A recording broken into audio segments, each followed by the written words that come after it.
லூக்கா எழுதிய சுவிசேஷம் 19ஆம் அதிகாரம் 31ஆம் வசனம். அதை ஏன் அவிழ்க்கிறீர்கள் என்று யாராவது உங்களிடத்தில் கேட்டால் அது ஆண்டவருக்கு வேண்டும் என்று சொல்லுங்கள் என்றார். ஜெபிக்கிறோம். ஒரு விஷயம், அந்த கல்வாரி மரத்தை நோக்கி பார்த்தோம்.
என்னோடு கூட நீ பேசாதா வேறு யார் என்னோடு கூட பேச முடியும்?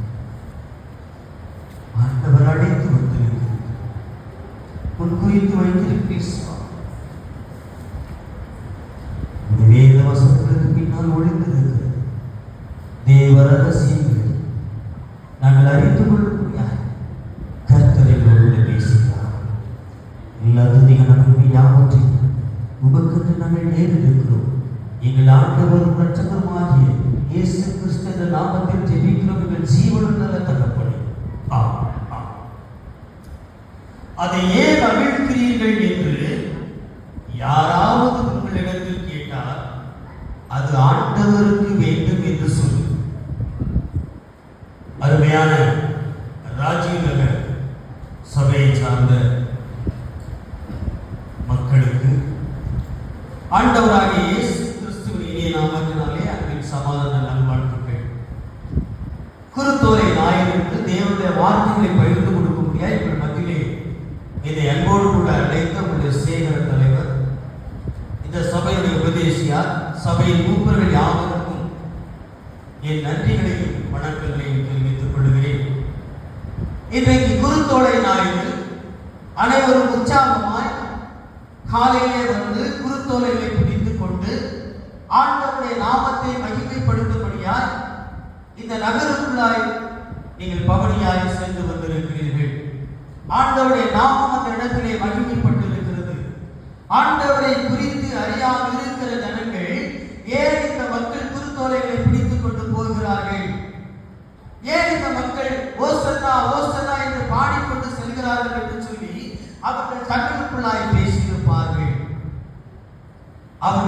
காதிலே கேட்ட விஷயங்கள், யாரோ சொன்ன விஷயங்களை எல்லாம் நிரூபித்துக் கொண்டு இன்றைக்கு ஆண்டவராகிய இயேசு கிறிஸ்து எருசலேம் பட்டணத்துக்குள்ளே தங்கள் கழுதையின் மேல் ஏறிக்கொண்டு பவனியாய் போனாராம் என்று சொல்லி அவர்கள் ஏதோ ஒரு செய்தியை உங்கள் மூலமாய் அறிந்து வைத்திருப்பார்கள்.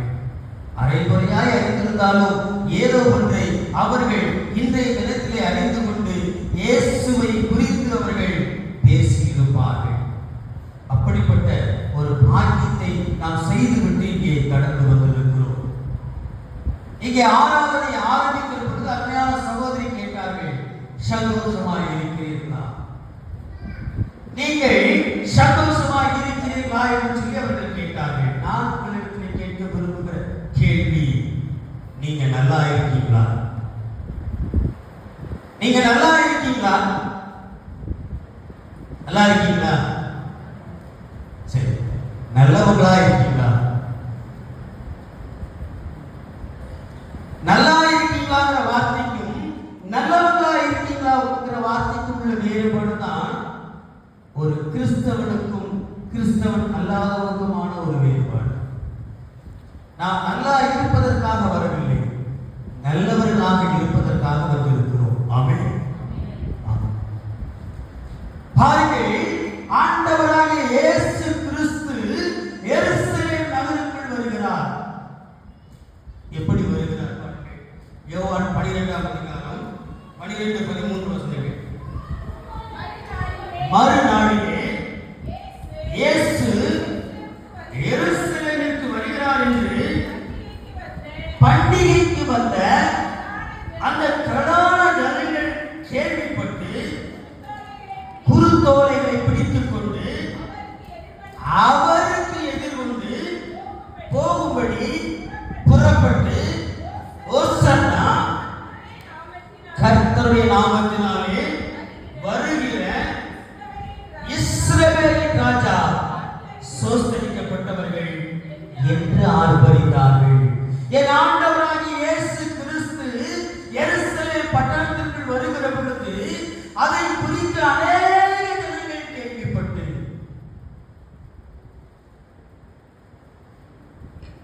கேள்விப்படுகிறார்கள். என்ன கேள்விப்பட்டு இருப்பார்கள்? ஒரு மனிதர் நம் ஊருக்குள் வருகிறார். அந்த மனிதர் எப்படிப்பட்டவர்?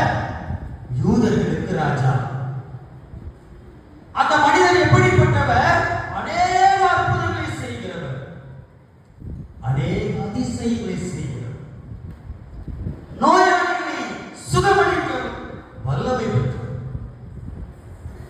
இவ்வளவு ஏன் மரித்தோரை உயிரோடு எழும்பச் செய்கிறவர். ஏன்னா அந்த பட்டணத்திற்குள் வருகிறதற்கு முன்பாகத்தான் ஆண்டவர் ஒரு அதிசயத்தை செய்திருக்கிறார். என்ன அதிசயம்? கல்லறைக்குள் இருந்த லாசருவே எழுப்பி வெளியே வா என்று சொல்லி அவனை உயிரோடு எழுப்பிவிட்டு இங்கே வருகிறார். இதை குறித்து கேள்விப்பட்ட ஜனங்கள், இதை குறித்து அறிந்திருக்கிற ஜனங்கள், எப்படி நீங்களும் நானும் பரிசுத்த ஓய்வு நாளிலே ஆண்டவரை தேடி வந்திருக்கிறோமோ, இன்றைக்கு எப்படியாவது அபிஷேகத்தை பெற்றுக் கொள்ள வேண்டும். இன்றைக்கு எப்படியாவது ஆண்டவருடைய ஒரு வார்த்தையை நாம் பெற்றுக் கொள்ள வேண்டும். எப்படியாவது நான் என் நோயிலிருந்து விடுதலையாகி விட வேண்டும். ரொம்ப நாள் என் பிள்ளைக்கு திருமணம் ஆகவே தட்டிக்கிட்டே போகுது, இன்றைக்கு ஒரு அற்புதம் நடக்கட்டும் என்று எதிர்பார்த்து என் பிள்ளை பரீட்சை எழுதிக்கிட்டு இருக்கான். பரீட்சை சமயத்தில் பாருங்க, அவனுக்கு அம்மை நோய் வந்து விட்டது. வலியோடு கூட தேர்வு எழுதி கொண்டு இருக்கிறான். ஆண்டவர் அவனுக்கு பலம் கொடுக்கட்டும். ஏக கஷ்டம், சாப்பிடுவதற்கே வழி. என் கணவர் குடிகார கணவராய் இருக்கிறார், என்னை அடிக்கிற கணவராய் இருக்கிறார், நான் சொல்வதை கேட்காத கணவராய் இருக்கிறார், ஊதாரித்தனமாய் செலவழிக்கிற கணவர். என் ஆண்டவர் தானே என்னை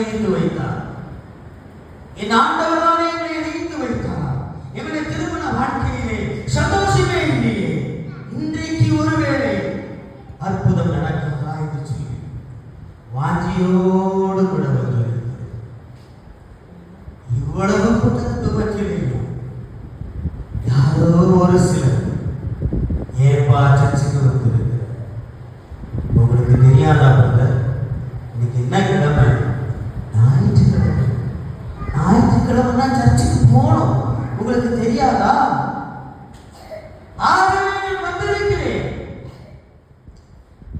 நீ ஏன்பா வந்திருக்க?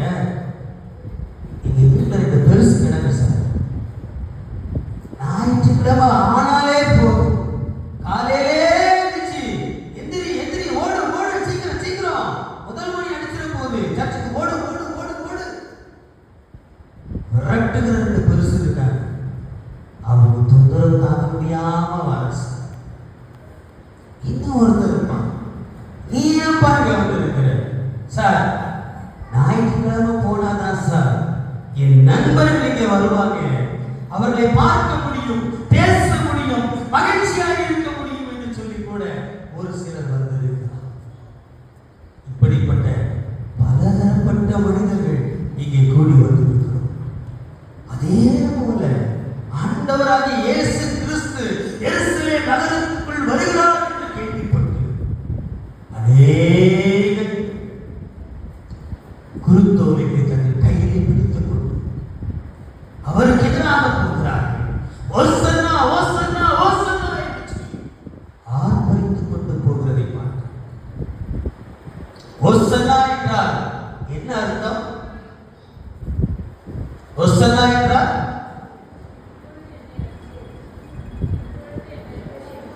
இப்போதே நிகழ்ச்சி, இப்போதே நிகழ்ச்சி, இந்த கணமே நிகழ்ச்சி. யார் வருகிறார்? ரட்சிக்க வல்லமை உடையவர் வல்லவர் வருகிறார். எனக்கு நாளைக்கு ரட்சிக்க வேண்டாம், நாளைக்கு ரட்சிக்க வேண்டாம், இன்னைக்கு இப்ப இப்ப இப்ப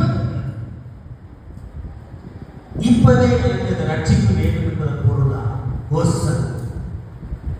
வருகிற ஜனங்கள் வாஞ்சியோடு வருகிறார்.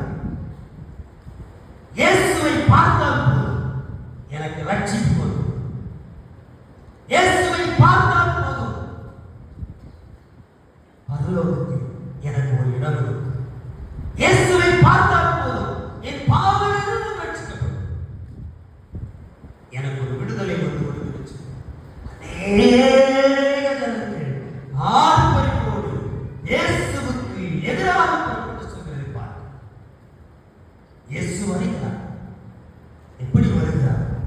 அந்த பட்டணத்திற்கு நுழைகிற போது அவர் கழுதை ஒன்றின் மீது ஏறிக்கொண்டு அவர் வருகிறதை பார்க்க. ஆண்டவர் இந்த வருகைக்காக ஆயத்தமாகிறார். முன்னதாகவே லூக்கா 19ஆம் அதிகாரம் 28 முதல் 31 வரை இவைகளை அவர் சொன்ன பின்பு எருசலேமுக்கு புறப்பட்டு முந்தி நடந்து போனார். அவர் ஒலிவமலை எண்ணப்பட்ட மலையின் அருகான பெத்தானியா என்னும் ஊர்களுக்கு சமீபித்த போது தம்முடைய சீஷரில் 2 பேரை நோக்கி, உங்களுக்கு எதிரே இருக்கிற ஒரு கிராமத்திற்கு போங்கள். அதிலே பிரவேசிக்கும் பொழுது மனுஷரில் ஒருவனும் ஒரு காலம் ஏறியிரான கழுதை குட்டியை காண்பீர்கள். அதை அவிழ்த்துக் கொண்டு வாருங்கள். அதை ஏன் அவிழ்க்கிறீர்கள் என்று யாராவது உங்களிடத்தில் கேட்டால் அது ஆண்டவருக்கு வேண்டும் என்று சொல்லு. பாருங்கள், இந்த பிரயாணத்திற்கு என்று ஆண்டவர் ஆயத்தமானார். எப்படி ஆயத்தமாகிறார்? 2 சீடர்களை அழைத்து அவர்களுக்கு ஒரு வேலை கொடுக்கிறார். நான் எருசலேம் பட்டணத்திற்குள் போக வேண்டும். அந்த பட்டணத்துக்குள் சும்மா போக முடியாது. எனக்கு ஒரு கழுதை குட்டி வேண்டும். இந்த கழுதை குட்டியை நீ போய் பிடித்துக் கொண்டு வா. ஐயா, இந்த கழுதை குட்டி எப்படிப்பட்ட கழுதை குட்டியாக இருக்க வேண்டும்? ஒருவரும் ஏழையில்லாத ஒரு கழுதை குட்டி. சரி, நாங்க ஊருக்குள்ள போறோம், ஒரு கழுதை குட்டியை பார்க்கிறோம். அந்த கழுதை குட்டியை பார்த்து பிடிச்சிட்டு வர முடியுமா? பிடிச்சோம்னா அந்த எஜமான விடுவானா? இன்னைக்கு நான் சொல்றேன், ஐயா உதவி செய்யலையாட்ட, ஐயா நாங்கெல்லாம் வந்திருக்கோம், வெளியூர்ல இருந்து வந்திருக்கோம், ஒரு ஆட்டுக்குட்டி அடிச்சு சாப்பிடணும், பக்கத்து வீட்டுல பேர் 2 ஆட்டுக்குட்டி பிடிச்சு கொடுத்தாங்கன்னு சொல்லுவோம்.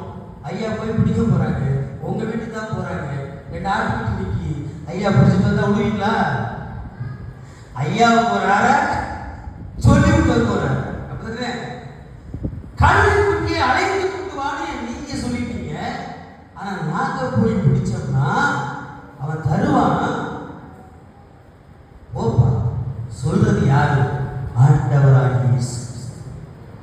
இந்த உலகத்திலே ஆளுகை செய்ய வந்திருக்கிற ஆண்டவர் சொல்கிறார், போய் அழைத்து கொண்டு வா. யாராவது உங்களிடத்தில் கேட்டார், யாராவது உங்களை கேட்டாங்கன்னா அவங்கிட்ட சொல்லு. என்ன சொல்லு? இது ஆண்டவருக்கு என்று. யாராவது மறிப்பார்களா?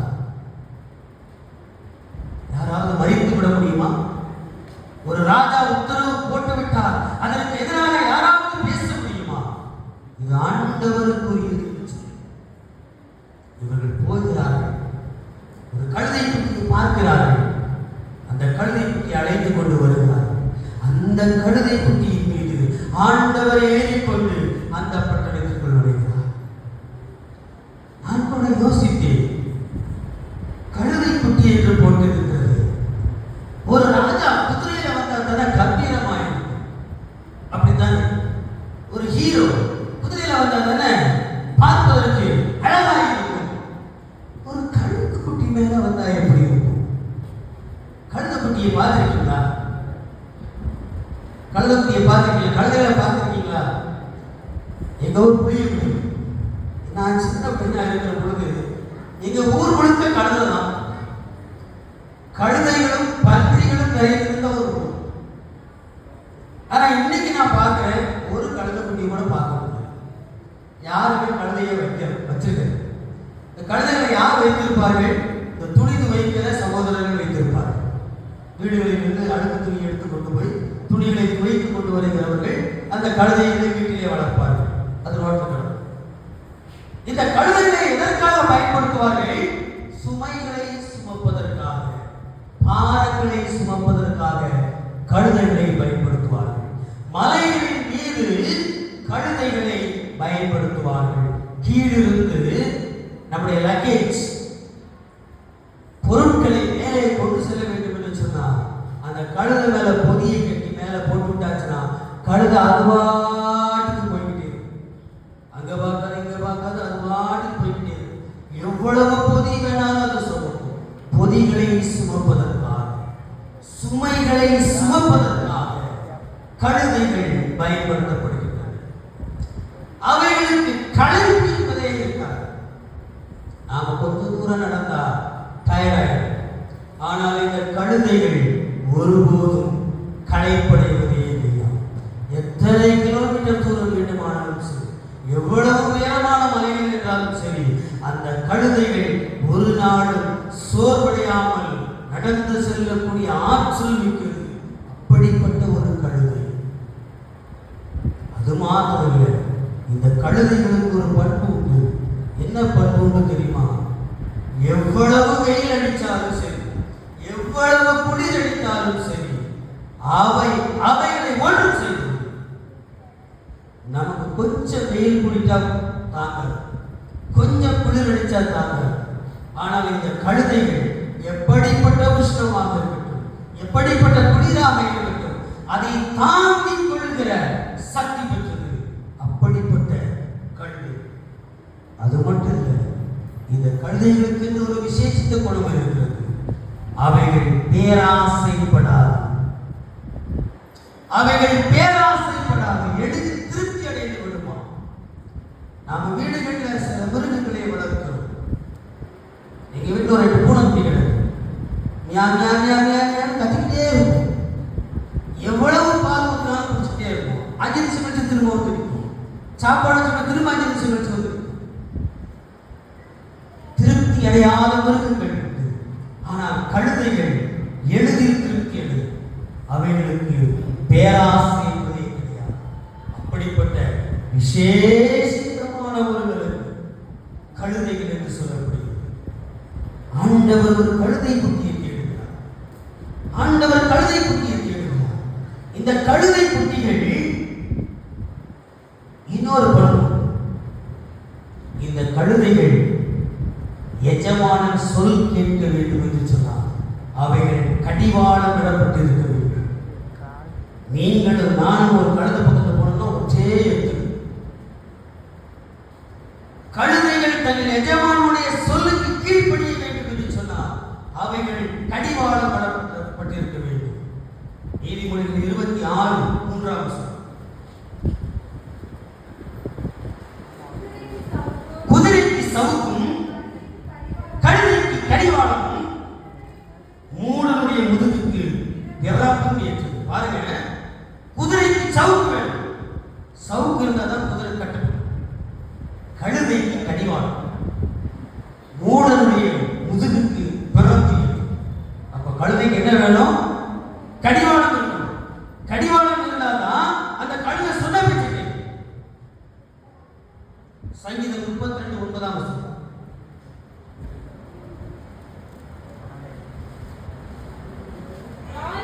வாயினாலும் கடிவாளத்தினாலும் வாய் கட்டப்பட்டால் ஒழிய உன் கிட்ட சேராத புத்தியில்லா குதிரையை போலவும் கோவேறு கழுதையை போலவும் இருக்க வேண்டும்.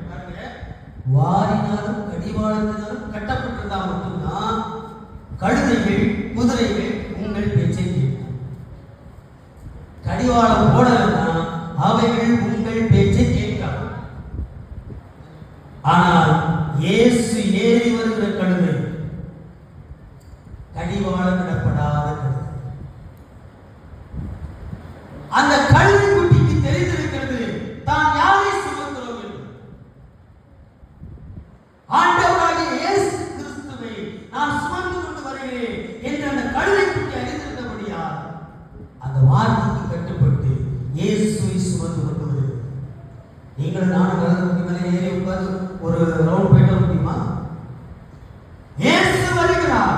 கழுதை குட்டி அவருக்கு கீழ்ப்படுகிறது. கழுதைக்கு கடிவாளம் இல்லை.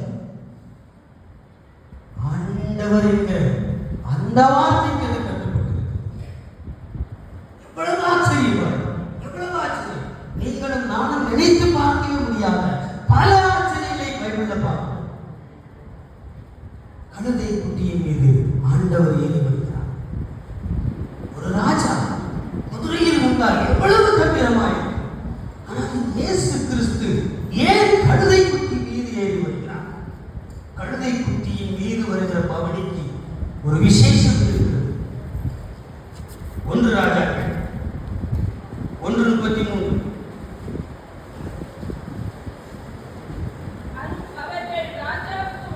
அவர்கள் ராஜாவுக்கு முன்பாக பிரவேசித்த போது ராஜா அவர்களை நோக்கி, நீங்கள் உங்கள் ஆண்டவருடைய சேவகரை கூட்டிக் கொண்டு என் குமாரனாகிய சாலமோனை என் கோவேறு கழுதையின் மேல் ஏற்றி அவனை சீயோனுக்கு அழைத்துக் கொண்டு போங்கள். சாலமோனை அழைத்துக் கொண்டு வாங்க சொல்லி ராஜா சொல்றார். சாலமோனை அழைத்துக் கொண்டு வருகிற பொழுது எதிர ஏற்றி அமர்த்தி கொண்டு வர சொல்றார். குதிரையின் மேலே இல்லை, கோவேறு கழுதையின் மேலே ஏற்றி கொண்டு வாங்க. எதற்கு சாலமோனை அழைக்கிறார்? அடுத்த சொல்றார். அங்கே ஆசாரியனாகிய சாதோக்கும் தீர்க்கதரிசியாகிய நாத்தானும் அவனை இஸ்ரவேலின் மேல் ராஜாவாக அபிஷேகம் பண்ணும். இப்ப வித்தியாசம் புரியுதா? ராஜா குதிரையின் மீது வருகிறார். ராஜாவாக அபிஷேகம் செய்யப்பட போகிறவரை கழுதையின் மேல் அழைத்து வருவது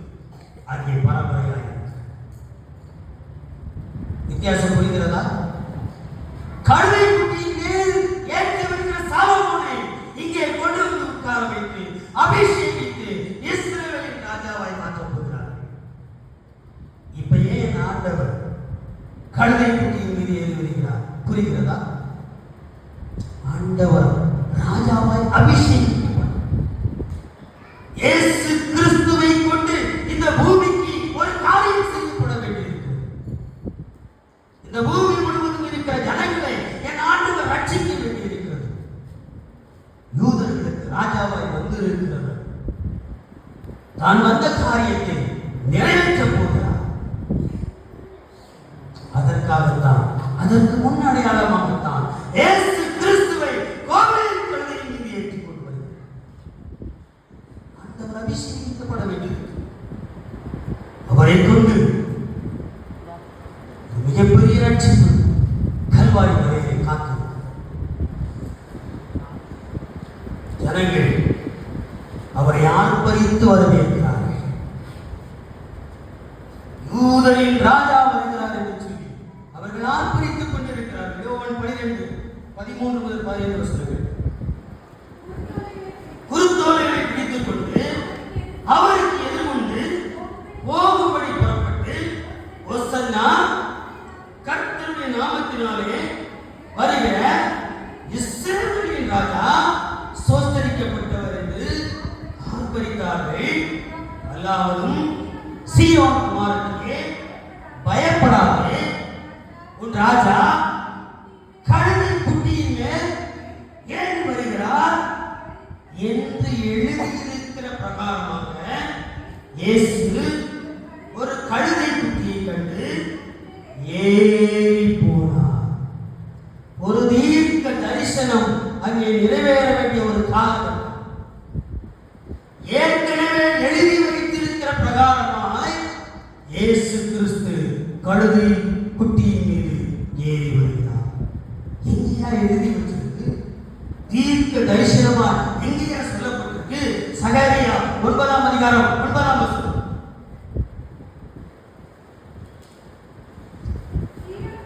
சீயோன் குமாரத்திலே மிகவும் களிகூர்ந்து, எருசலேம் குமாரத்திலே சென்றீ, இதோ உன் ராஜா உன்னிடத்தில் வருகிறார். அவர் நீதியுள்ளவரும் ரட்சிக்கிறவரும் தாழ்மையுள்ளவரும் கழுதையின் மேலும் கழுதை குட்டியாகிய மரியின் மேலும் ஏறி வருகிறவருமாயிருக்கிறார் என்று சொல்லி சகரியாவில் சொல்லப்பட்டிருக்கிற தீர்க்க தரிசனம் இங்கே ஏற்கனவே எழுதி வைக்கப்பட்டிருக்கிறது. எல்லா தீர்க்க தரிசனங்களும் ஒருங்கே நிறைவேறக்கூடிய ஒரு காலகட்டத்திற்குள்ளார் இயேசு நகர்ந்து வந்து கொண்டிருக்கிறார்.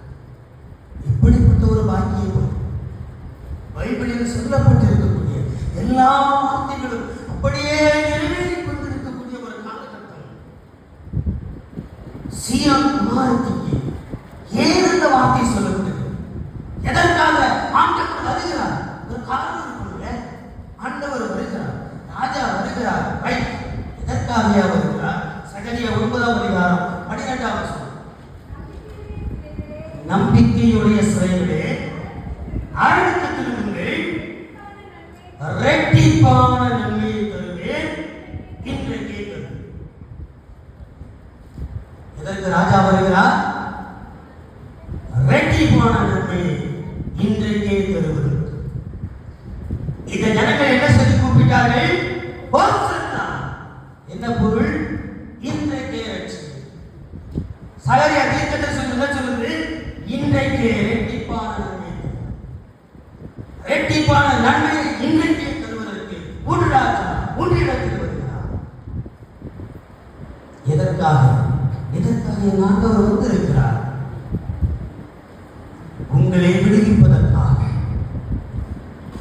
உங்களுக்கு ஒரு விடுதலை கொடுப்பதற்காக, உங்களுக்கு ஒரு ரட்சிப்பை கொடுப்பதற்காக, உங்களுக்கு ஒரு இரட்டிப்பான நன்மையை கொடுப்பதற்காக என் ஆண்டவர் கழுதை குட்டியின் மீது இஸ்ரவேலின் ராஜாவாக ஏறி வருவதை பார்க்க, ஏறி வருவதை பார்க்க. ஆண்டவர் அங்கே யாரை தேடினார்? யாரை தேடினார்? உங்களிடத்தில் வருவதற்கு என் ஆண்டவர் தேடியது ஒரு கழுதை குட்டி. கழுதை குட்டி தான் ஆண்டவர் தேடினார். உங்களிடத்திலும் என்னிடத்திலும் வருவதற்கு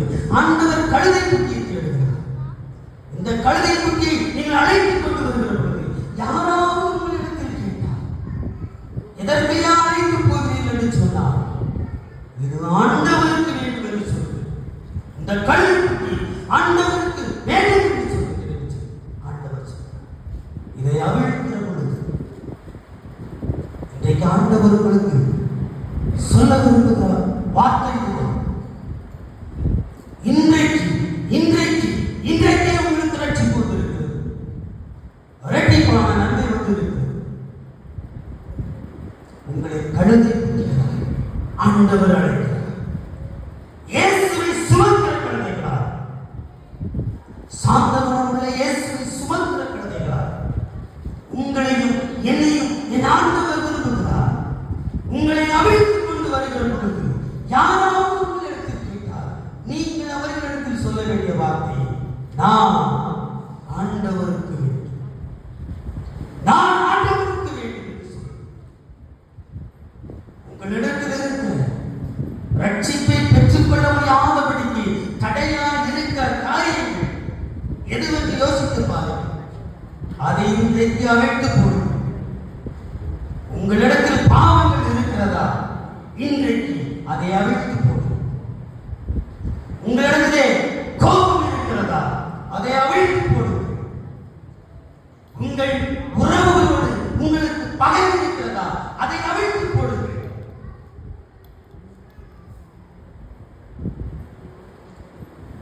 உங்களுக்கு உங்க தம்பிக்கு சண்டை,